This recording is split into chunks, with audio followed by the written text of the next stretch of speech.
I always loved reading when I was a little girl, like always loved reading. And then as I got older, that developed more into, well, why are we so drawn to words? What is the power that is in these words that draws people, that shapes people, that influences people, brings people these emotions? My name is Kat Solwin. I'm a senior at the University of Arizona, and I am double majoring in English and creative writing.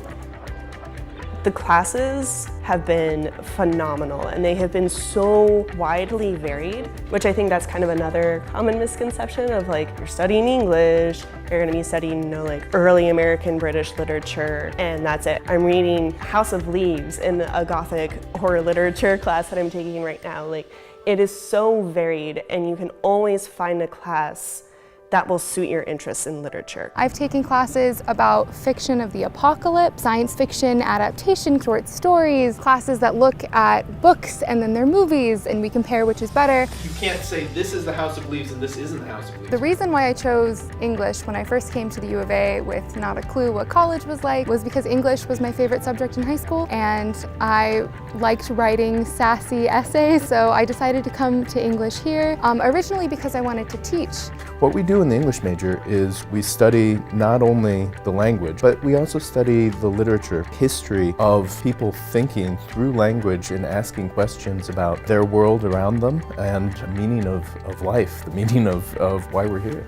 When the classes at my level get really, really small, you kind of form these bonds naturally.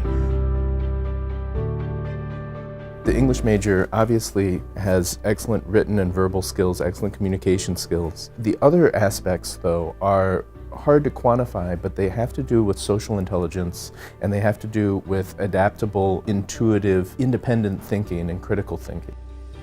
What I found in my experience is that having that English major background helps in everything. Advertising, video games, film industry, TV, obviously publishing, the law, the thread is storytelling.